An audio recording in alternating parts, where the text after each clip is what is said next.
Hello friends, സാന്ത്വനത്തിലേക്ക് എല്ലാവർക്കും സ്വാഗതം.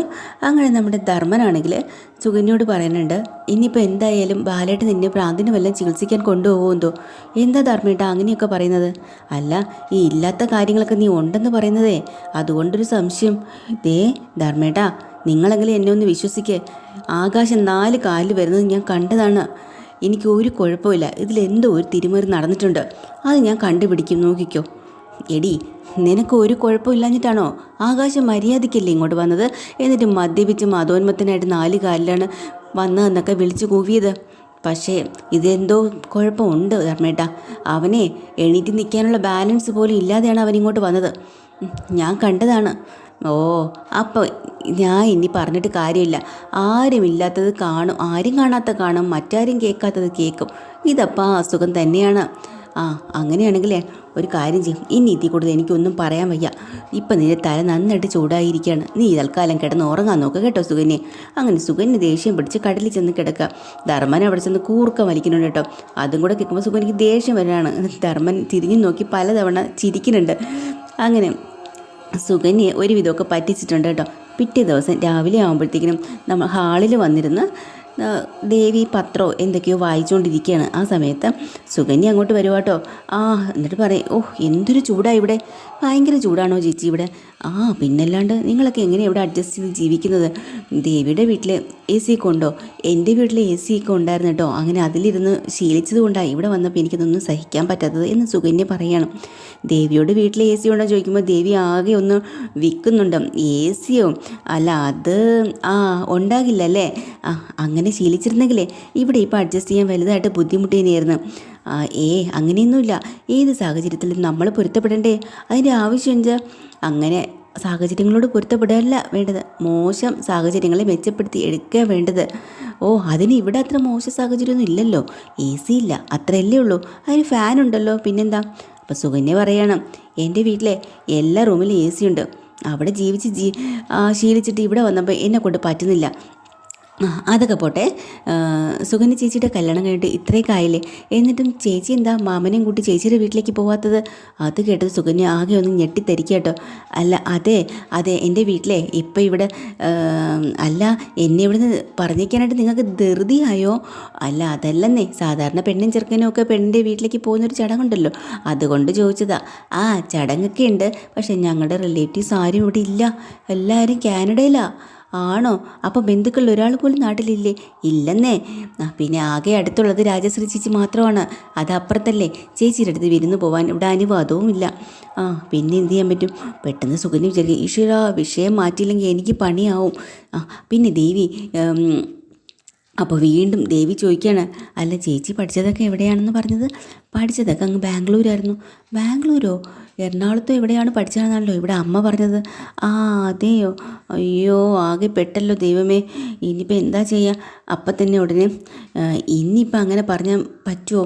ആ സമയത്ത് പെട്ടെന്ന് ഗോമതി അങ്ങോട്ട് ഒരു ഗ്ലാസ് ജ്യൂസുമായിട്ട് വരുക കേട്ടോ, ദേവിക്ക് കുടിക്കാനായിട്ട്. അപ്പം തന്നെ ഗോമതിയോട് ദേവി ചോദിക്കുന്നുണ്ട്, അമ്മയല്ലേ പറഞ്ഞ ചേച്ചി എറണാകുളത്ത് എവിടെയാണോ പഠിച്ചതെന്ന്? ഇപ്പോൾ പറയണോ ഇത് ബാംഗ്ലൂരാണ് പഠിച്ചതെന്ന്? ആണോ സുകന്യെ? ബാംഗ്ലൂരാണോ പഠിച്ചത്? എന്നോട് അന്ന് അങ്ങനെയല്ലല്ലോ പറഞ്ഞത്. അതെ, ഞങ്ങൾ ആദ്യം ബാംഗ്ലൂരായിരുന്നല്ലോ സെറ്റിലായിരുന്നത്. അത് കഴിഞ്ഞ് പിന്നീട് എറണാകുളത്ത് വന്നു. അങ്ങനെയാണ് എറണാകുളത്ത് പഠിച്ചതെന്ന് ഞാൻ പറഞ്ഞത്. അത് ശരി.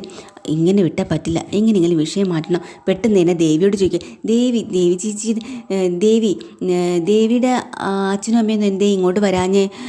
അവർ സാധാരണ മകൾ ഗർഭിണിയായിരിക്കുമ്പോൾ അച്ഛനും അമ്മയ്ക്ക് കാണാൻ വേണ്ടി വരേണ്ടതല്ലേ? അയ്യോ, അത് പിന്നെ അവർ വരാത്തത് എന്താണെന്ന് വെച്ചാൽ എന്നും പറഞ്ഞുകൊണ്ട് ഇങ്ങനെ വിക്കി ഇരിക്കുക കേട്ടോ ദേവി. അപ്പം തന്നെ ഉടനെ ദേവിക്ക് എന്ത് പറയണമെന്നറിയില്ല. ഗോമതി ഇങ്ങനെ നോക്കുന്നുണ്ട്. അല്ല, ഇടയ്ക്കൊക്കെ വന്ന് അന്വേഷിക്കേണ്ട കടമ അവർക്കില്ലേ എന്ന് വീണ്ടും ചോദിക്കുക കേട്ടോ. ദേവി പെട്ടെന്ന് ആ ജ്യൂസ് എടുത്ത് അങ്ങ് കുടിക്കുകയാണ്. ദേവി ഗർഭിണിയായിട്ടും അച്ഛനും അമ്മയും ഇത്ര ദിവസമായിട്ട് ഇവിടെ കണ്ടില്ല, അതുകൊണ്ട് മാത്രമാണ് ഞാൻ ചോദിച്ചേട്ടോ. അപ്പോൾ തന്നെ ഗോമതി പറയണം, ദേവിയുടെ അച്ഛനെക്കുറിച്ച് സുകന്യയ്ക്ക് അറിയോ? ഇല്ല, എന്തോ ചെറിയ ചില ബിസിനസ്സൊക്കെ ചെയ്യുന്ന ആളാണെന്ന് കേട്ടിട്ടുണ്ട്. കൂടുതലൊന്നും എനിക്കറിയില്ല. ചെറിയ ബിസിനസ്സോ? കൊള്ളാം, അദ്ദേഹം കോടീശ്വരനാണ്. കോടീശ്വരനോ? കൊള്ളാം. ഉദയഭാനു സാറേ ചെറിയ ബിസിനസ്സിൻ്റെ ആളല്ല. അദ്ദേഹത്തെ ഇഷ്ടം പോലെ ബിസിനസ്സുകളുണ്ട്. എവിടേക്കാണെന്നറിയോ? അങ്ങ് മലേഷ്യയിലും എവിടേക്കോ സ്ഥലങ്ങളൊക്കെ വാങ്ങിച്ചിട്ടിട്ടുണ്ട്. എത്ര രാജ്യത്താ ബിസിനസ് ഉള്ളതെന്നറിയോ? എനിക്കറിയില്ല. മലേഷ്യ, സിംഗപ്പൂർ, സൗത്ത് ആഫ്രിക്ക, പിന്നെ എവിടെ ദേവി മോളെ, പിന്നെ എവിടെയാ? അത് അമ്മേ എന്നൊക്കെ പറഞ്ഞ് ഇങ്ങനെ വിൽക്കുകയാണ് കേട്ടോ. തായ്ലൻഡ്. ഇവിടെ എല്ലാവരും ബിസിനസ് ഉള്ള ഒരാളാണ്. അദ്ദേഹത്തിന് സമയമേ ഇല്ല. ഇവിടുന്ന് ഓടി അങ്ങോട്ട് പോകണം, അവിടുന്ന് ഓടി ഇങ്ങോട്ട് പോകണം. അപ്പോൾ പെട്ടെന്ന് സുകന്യ ചോദിക്കുന്നുണ്ട്, അപ്പോൾ ദേവിയുടെ അച്ഛൻ ഇത്രയും വലിയ ബിസിനസ്സുകാരനാണോ? ദേവി, എന്തൊക്കെയാണ് അച്ഛൻ്റെ ബിസിനസ് പറയാമോ? അപ്പോൾ ബിസിനസ് അത് എന്നും പറഞ്ഞ് ഇങ്ങനെ ദേവി ഇരിക്കാൻ കേട്ടോ. അപ്പോഴത്തേക്കിനും പെട്ടെന്ന് ഗോമതി പറയാം, അതെ ദേവി മോൾക്ക് ഇതൊന്നും ആരോടും പറയുന്നത് ഇഷ്ടമല്ല. കോടീശ്വരൻ്റെ മകളാണെങ്കിലും അതിൻ്റെ യാതൊരു അഹംഭാവവും എൻ്റെ ദേവി മോൾക്ക് ഇല്ല. അത് ശരി. അപ്പം ഉദയഭാനു സാറും അതുപോലെ തന്നെയാണ്. ഒരു അഹങ്കാരവും ഇല്ല. ഇത്ര കാറുകളുണ്ടെന്നറിയോ, എന്നാലും ഓട്ടോയിലേ സഞ്ചരിക്കത്തുള്ളൂ. കോടീശ്വരനാണെങ്കിലും ലളിതമായ ജീവിതം. ഉദയഭാനു സാറിനെ പോലത്തെ ഒരു മനുഷ്യരെയൊക്കെ ഇക്കാലത്ത് കാണാൻ പോലും കിട്ടത്തില്ല, അറിയോ? പിന്നെ ബാലേട്ടനല്ലേ, അതുകൊണ്ടാണ് ഉദയഭാനു സാറിനോട് ഇത്രത്തോളം ബഹുമാനം കാണിക്കുന്നത്. അപ്പോൾ സുകന്യ അത് ശരി, അപ്പോൾ അത്രയ്ക്ക് വലിയ കോടീശ്വരൻ്റെ മകളാണോ ഇവിടെ നീ? പിന്നെ തോട്ടങ്ങൾ തന്നെ എവിടെയൊക്കെയാണ് വാങ്ങിച്ചിട്ടിരിക്കുന്നറിയോ? മൈസൂരിൽ 10-500 ഏക്കറുണ്ട്. അത് ശരി. പിന്നെ കൂർഗിൽ കാപ്പിത്തോട്ടം. ഇത് എവിടെയൊക്കെയോ വാങ്ങിച്ചിട്ടുണ്ട്, ഞങ്ങൾക്ക് എന്നെ അറിയത്തില്ല. അത് ശരി, ഇത്രയ്ക്കും വലുതാണോ? അതെ. പിന്നെ അതിനിടയിൽ കൂടെ ഓടി ഇങ്ങെത്താൻ എവിടെയാ സമയം? അതൊക്കെ കൊണ്ടാണ്. അത് ശരി. അപ്പോൾ തന്നെ സുകന്യ കണ്ണൊക്കെ അന്താളിച്ചിരിക്കുക കേട്ടോ. അത്രയും വലിയ കോടീശ്വരൻ്റെ മകളാണോ ഈ ഇരിക്കുന്നതെന്ന്. പക്ഷേ ഇതൊക്കെ കേട്ടിട്ട് നമ്മുടെ ദേവി ഓടിപ്പോയി സ്വന്തം അമ്മേനെ വിളിക്കാൻ കേട്ടോ. അപ്പോൾ ശ്രീകല ഓടി വരുവാണ്. അപ്പോൾ ചോദിക്കണം, എന്താ അമ്മ ഇരയ്ക്കുന്നത്? എടി, നമ്മുടെ അവിടുത്തെ ആ തട്ടുകട നടത്തുന്ന രമേശൻ നായരില്ലേ, ഞാൻ മുറ്റത്ത് നിന്നപ്പോൾ അതിലേ കൂടെ പോകുന്നു. അയാളെ കണ്ടിട്ടാണ് ഞാൻ ഓടി ഇങ്ങോട്ട് വന്ന് നിൻ്റെ ഫോൺ എടുത്തത്. എന്തേ, അയാളെയും പറ്റിച്ചോ? എടി, അയാളിൽ നിന്ന് കാശൊന്നും കടം വാങ്ങിച്ചില്ല. അയാൾ ഒരു ദിവസം ഒരു റേഷൻ കാർഡ് എടുത്ത് അച്ഛൻ്റെ കയ്യിൽ കൊടുത്തു, ഒന്ന് ഫോട്ടോസ് എടുക്കാനായിട്ട്. അച്ഛൻ ഫോട്ടോ കോപ്പി എടുത്ത് കൊടുത്തെങ്കിലും ഒറിജിനൽ കൊടുത്തില്ല. അത് വേറൊരാൾക്ക് കൊണ്ട് പണയം വെച്ച് 2000 രൂപ പണം വാങ്ങി. അത് ശരി, പാവം അയാളുടെ കഞ്ഞി കുടി നിങ്ങൾ മുട്ടിച്ചു അല്ലേ? അല്ലാതെ ഇപ്പം എന്ത് ചെയ്യാൻ പറ്റും? നിൻ്റെ അച്ഛൻ ചെയ്തു പോയില്ല. അതൊക്കെ പോട്ടെ, ഞാനേ ഒരു കാര്യം പറയാൻ വിളിച്ചതാ. നിങ്ങൾ 2 പേരെയും ഇവിടെ അന്വേഷിക്കുന്നുണ്ട്. ആര്? അയ്യോ, അവിടെ ഇപ്പോൾ എല്ലാ കാര്യങ്ങളും അറിഞ്ഞോ? ആനന്ദ് എല്ലാം പറഞ്ഞോ? അതൊന്നുമല്ല, ആനന്ദേട്ടൻ വാക്ക് തന്നിട്ടുണ്ടെങ്കിൽ അത് വാക്കായിട്ട് തന്നെ ഇരിക്കും, ആരും അറിയില്ല. ഗർഭിണിയായ മകളെ കാണാൻ അച്ഛനും അമ്മയും എന്തേ ഇങ്ങോട്ട് വരുന്നില്ലേ? എന്താ കാര്യം എന്നൊക്കെയാണ് ഇവിടെ സുകന്യ ചേച്ചി ഇവിടെ ചോദിക്കുന്നത്. അതാണോ? പിന്നല്ലാതെ, ഇത്രയും കോടീശ്വരൻ്റെ മകളല്ലേ, ഗർഭിണിയായെന്ന് അറിയുമ്പോൾ എന്തൊക്കെ സാധനങ്ങളും പറക്കിക്കൊണ്ടാണ് ഇങ്ങോട്ട് വരേണ്ടത്. എന്നിട്ട് നിങ്ങളെന്താ തിരിഞ്ഞു നോക്കാത്തത്? അല്ല എടി മോളെ, അത് ഞങ്ങൾ പിന്നെ ഞാൻ നിങ്ങളോട് വേറൊരു കാര്യം പറയാം. നിങ്ങൾ ദേവി ഇത് ഇങ്ങോട്ട് വരണ്ടാന്ന് പറയാനാണ് ഞാൻ പ്രത്യേകിച്ച് വിളിച്ചത്. അങ്ങനെ ഒരു ചടങ്ങുണ്ടെങ്കിലും നിങ്ങൾക്ക് വലിയ തിരക്കാണെന്നോ ബിസിനസ് ഉണ്ടെന്നോ എന്തെങ്കിലുമൊക്കെ പറഞ്ഞ് നിങ്ങളങ്ങ് ഒഴിഞ്ഞേക്കണം, ഇങ്ങോട്ട് വരരുത്. അതെന്താടി മോളെ അങ്ങനെ? അതേ, ഇവിടെ സുകന്യ ചേച്ചി ആളൊരു വില്ലാളി വീരത്തിയ, എന്ത് കാര്യം കണ്ടുപിടിക്കും. നിങ്ങളുടെ അടവും ഒന്നും അവരുടെ അടുത്ത് നടക്കില്ല. ഇവിടെ വന്ന് ജാട കാണിച്ചാലേ അവർ ഉറപ്പായിട്ടും പിടിക്കും ഇതൊക്കെ തട്ടിപ്പാണെന്ന്. വെറുതെ അതിനൊരു അവസരം കൊടുക്കരുത്. അതുകൊണ്ടാണ് ഞാൻ പറയണേ, നിങ്ങൾ ഇങ്ങോട്ട് വരരുതെന്ന്. എന്താടി മോളെ, നീ ഇങ്ങനെ തന്നെ പറയണം. പിന്നെ നിങ്ങൾ കാരണേ ഞാൻ അത്രയ്ക്ക് ഈ വീട്ടിൽ അനുഭവിച്ചിട്ടുണ്ട്, ഇപ്പോഴും അനുഭവിക്കുന്നുണ്ട്. അതുകൊണ്ടാണ് പറയുന്നത്. പറഞ്ഞെല്ലാം ഓർമ്മയുണ്ടല്ലോ. ഇവിടെ നിന്ന് ആരെങ്കിലും വിളിച്ചാൽ പോലും എന്തെങ്കിലും തേരെ കൊണ്ടെന്ന് പറഞ്ഞ് അങ്ങ് ഒഴിഞ്ഞേക്കണം. അല്ലാതെ ഒരു കാരണവശാലും ഇങ്ങോട്ട് വരാൻ നിൽക്കരുത്. പറഞ്ഞ മനസ്സിലായോ? എടി, എത്ര ഗതികെട്ടവരാണെങ്കിലും സ്വന്തം മോള് ഗർഭിണിയായിരിക്കുമ്പോൾ പോയി കാണാത്ത പേരൻസ് ഉണ്ടോടി? അത് നീ ചിന്തിച്ചോ? വരരുതെന്ന് പറഞ്ഞതിന് വേറൊരു കാര്യം കൂടെ ഉണ്ട്. അത് ഞാൻ ഇപ്പോൾ പറഞ്ഞല്ലോ നിങ്ങളോട്. അതൊക്കെ കൊണ്ടാണ് സുകന്യ ചേച്ചിയുടെ കാര്യം. ശരി, അതൊക്കെ ഞങ്ങൾ നോക്കിക്കോളാം. അതൊന്നും എനിക്ക് അറിയണ്ട, ഇങ്ങോട്ട് വരണ്ട എന്ന് പറഞ്ഞ് ഫോൺ വയ്ക്കുക കേട്ടോ. സങ്കടപ്പെട്ടിരിക്കുന്ന സ്ത്രീകളുടെ അടുത്തേക്ക് നമ്മുടെ ഉദയഭാനു വരുവാ. ഉദയഭാനുവിൻ്റെ അടുത്ത് പറയാനുണ്ട്, എന്തായാലും അവൾക്ക് നമ്മളെ കാണണമെന്ന് ഉറപ്പാണ്, അവൾക്ക് ആഗ്രഹമുണ്ട് നമ്മൾ ചെല്ലണമെന്ന്. എടി, അവൾ ചെല്ലരുതെന്നല്ലേ പറഞ്ഞത്?